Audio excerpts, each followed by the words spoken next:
ಅಯ್ಯೋ ದೇವ್ರಿ, ಈ form fill up ಮಾಡೋರು ಯಾರು ಇಲ್ವಲ್ಲಪ್ಪ, ಏನಪ್ಪ ಮಾಡೋದು?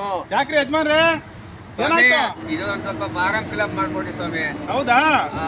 ಯಾಕೆ ನೀವು ಓದಿಲ್ವಾ ನೀವು? ಇಲ್ಲ ಸ್ವಾಮಿ, ಹೌದಾ?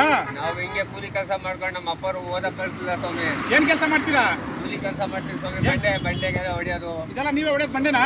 ಸ್ವಾಮಿ, ಹೌದಾ? ಮಕ್ಕಳು ಮಕ್ಕಳು ನಮ್ ಕೆಲ್ಸನೇ ಇನ್ನೇ ಕಲ್ತ್ಕೊಂಡು ಅವ್ರು ಬಂಡೆ ಕೆಲಸ ಇದು ಮಾಡ್ಕೊಂಡು ಹೋದ್ರೆ ಸ್ವಾಮಿ. ಅವ್ರನ್ನ ಓದಕ್ ಕಳ್ಸಲ್ಲ? ಇಲ್ಲ ಸ್ವಾಮಿ, ಯಾಕೆ ಕಳಿಸ್ತಾ ಇಲ್ಲ? ಹಿಂಗೆ ಬಂಡೆ ಕೆಲಸಕ್ಕೆ ಇದ್ ಮಾಡ್ಕೊಂಡು ಇದ್ ಮಾಡ್ತಾ ಇದ್ರೆ. ಹೌದಾ? ಹಿಂಗೆ ಮಾಡ್ತೀರ, ನಾವು ಹಿಂಗೆ ಓದ್ಸಕ್ ಆಗ್ಲಿಲ್ಲ ಅವತ್ತಿನ ಕಾಲ. ನೋಡಿ ಯಜಮಾನ್ರೆ, ಓದಿಸ್ಬೇಕು. ಇವತ್ತಿನ ಸರ್ಕಾರ ಶಿಕ್ಷಣವನ್ನ ಫ್ರೀಯಾಗಿ ಕೊಡ್ತಾ ಇದೆ, ಅರ್ಥ ಆಯ್ತಾ? ನೋಡಿ, ಇವತ್ತು ಎಲ್ಲ ಗೌರ್ಮೆಂಟ್ ಶಾಲೆಗಳು ಸಹ ಫ್ರೀಯಾಗಿ ಎಜುಕೇಶನ್ ಕೊಡ್ತಾ ಇದೆ. ಮತ್ತೆ ಫ್ರೀಯಾಗಿ ಇವತ್ತು ಇಂಗ್ಲೀಷು ಮತ್ತು ಕನ್ನಡ ಶಿಕ್ಷಣವನ್ನು ಸಹ ಇವತ್ತು ಕೊಡ್ತಾ ಇದೆ, ಅರ್ಥ ಆಯ್ತಾ?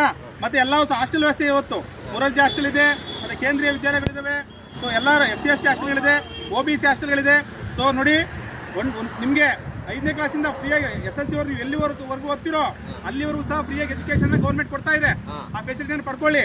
ಹಾಸ್ಟೆಲ್ಗಳಲ್ಲಿ ನಿಮಗೆ ನೋಡಿ, ಉಚಿತವಾಗಿ ನಿಮಗೆ ಶೂಗಳನ್ನು ಕೊಡ್ತಾರೆ, ಉಚಿತವಾಗಿ ನಿಮಗೆ ಸಮವಸ್ತ್ರಗಳನ್ನು ಕೊಡ್ತಾರೆ, ಉಚಿತವಾಗಿ ನಿಮಗೆ ವಸತಿ ಸೌಲಭ್ಯನ ಕೊಡ್ತಾರೆ, ಅರ್ಥ ಆಯ್ತಾ? ಅದರಿಂದ ನೀವೇನು ಮಾಡಬೇಕು? ಚೆನ್ನಾಗಿ ಓದಬೇಕು, ಚೆನ್ನಾಗಿ ಓದಿ ನಿಮ್ಮ ಮಕ್ಕಳನ್ನು ಸಹ ಚೆನ್ನಾಗಿ ಓದಿಸ್ಬೇಕು, ಅರ್ಥ ಆಯ್ತಾ? ಇವತ್ತಿನ ಸರ್ಕಾರ, ನಮ್ಮ ಕರ್ನಾಟಕ ಸರ್ಕಾರ, ಸೊ ಎಲ್ಲ ರೀತಿಯಿಂದನೂ ಸಹ ಬಡವರಿಗೆ ಒಳ್ಳೇದಾಗಲಿ ಅಂತೇಳಿ ಸೊ ಉಚಿತವಾಗಿ ಶಿಕ್ಷಣ ವ್ಯವಸ್ಥೆಯನ್ನು ಮಾಡಿದೆ, ಅರ್ಥ ಆಯ್ತಾ? ನೀವು ಓದಬೇಕು, ನಿಮ್ಮ ಮಕ್ಕಳನ್ನ ಚೆನ್ನಾಗಿ ಓದಿಸ್ಬೇಕು.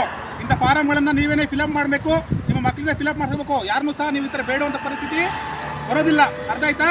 ಏನು ಮಾಡ್ತೀರಿ ಇನ್ಮೇಲಿಂದ? ಓದಿಸ್ತೀರಾ ಮಕ್ಕಳನ್ನ? ಆಯಿತು, ಓದಿಸಿ ಚೆನ್ನಾಗಿ.